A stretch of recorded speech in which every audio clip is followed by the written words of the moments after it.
Hello friends, कैसे हो आप सब। और कल की वीडियो में हमने बात करी थी लिक्विडिटी पे कि लिक्विडिटी क्या होती है, कैसे लोग ट्रैप में फंसकर अपना लॉस करते हैं।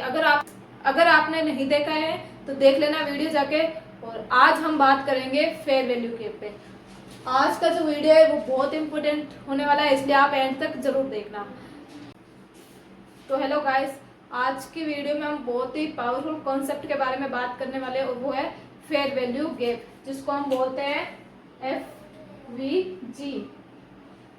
देखो, अगर आपको मार्केट में परफेक्ट एंट्री नहीं मिलती है या फिर लेट एंट्री लेते हो तो ये वीडियो एंड तक जरूर देखना। आपको इसमें सब कुछ समझ में आ जाएगा। आज के बाद आप लेट एंट्री नहीं लोगे और एकदम परफेक्ट लोगे।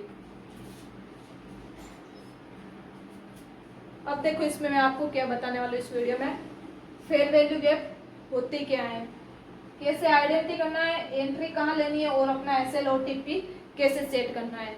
बहुत से लोग ऐसे होते हैं, उन्हें पता ही नहीं होता है कि मार्केट में सही टाइम पे एंट्री कहाँ लेनी चाहिए। तो हम शुरू करते हैं। सबसे पहले ये फेयर वैल्यू गैप होता क्या है। देखो, वीडियो बहुत इंपॉर्टेंट होने वाली है, इसको एंड तक जरूर देखना। तो अब देखो, हम बात करते हैं ये फेयर वैल्यू गैप होती क्या है। जब मार्केट बहुत ज्यादा फास्ट मूव करता है, जब मार्केट बहुत तेजी से या तो ऊपर जाता है या फिर बहुत तेजी से नीचे आता है, स्ट्रॉन्ग बाइंग या सेलिंग होती है, तो बीच में प्राइस प्रॉपर ट्रेड नहीं करता है और वही गैप होता है जिसको हम बोलते हैं फेयर वैल्यू गैप। ये मोस्टली 3 कैंडल से बनता है, ये तो आपको शायद पता होगा। 3 कैंडल से मिलकर बनता है। फर्स्ट कैंडल, जो सेकेंड कैंडल होती है वो होती है स्ट्रॉन्ग इम्पल्सिव कैंडल। मतलब या तो अगर सेलिंग में है तो बहुत बड़ी रेड बनेगी और बाइंग में है तो बहुत बड़ी ग्रीन बनेगी। इसका मतलब या तो बायर्स कंट्रोल में आ गई या सेलर्स। फिर देखो, थर्ड कैंडल बनती है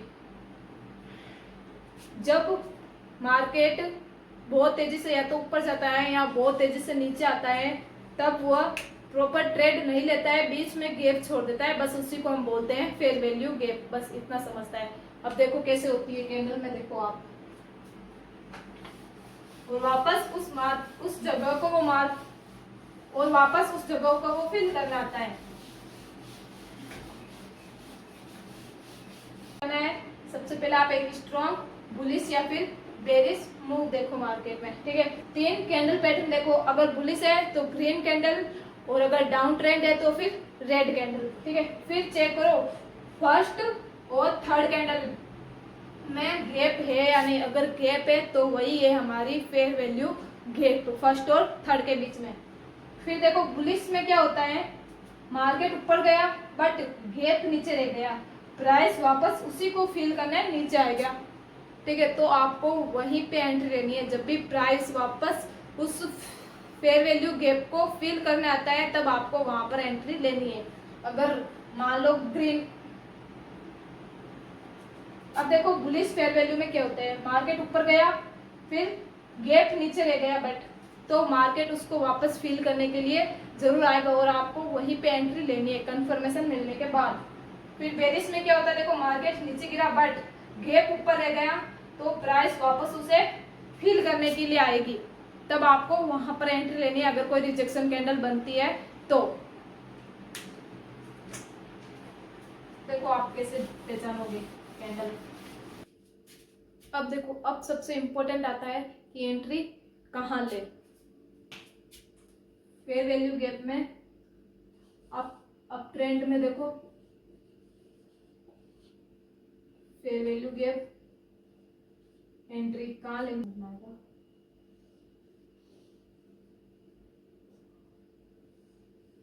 जब भी मार्केट ऐसे 3 कैंडल बनाती है तो मैंने आपको बताया यहाँ होती है फेयर वैल्यू गैप। एंट्री कहाँ लेनी है आपको, जब ये वापस यहाँ आता है, फिर यहाँ आता है इसको फिल करने के लिए फेयर वैल्यू गैप को, तब आपको यहाँ एंट्री लेनी है और स्टॉप लॉस लगाना है अपना यहाँ फेयर वैल्यू गैप के नीचे। वैसे ही आपको सेम बुलिश, अब ऐसे ही देखो आपको सेम बेरिश में करना है। ये इसने गैप बनाया मार्केट में, ये यहाँ पे उसने फेयर वैल्यू गैप छोड़ा। देखो, जब प्राइस वापस इस लेवल से यहाँ यहाँ तक इसको फील करना है और यहाँ पर अगर कोई रिजेक्शन कैंडल दे तब आपको यहाँ एंट्री लेनी है और इसके ऊपर यहाँ अपना ऐसे लगाना है।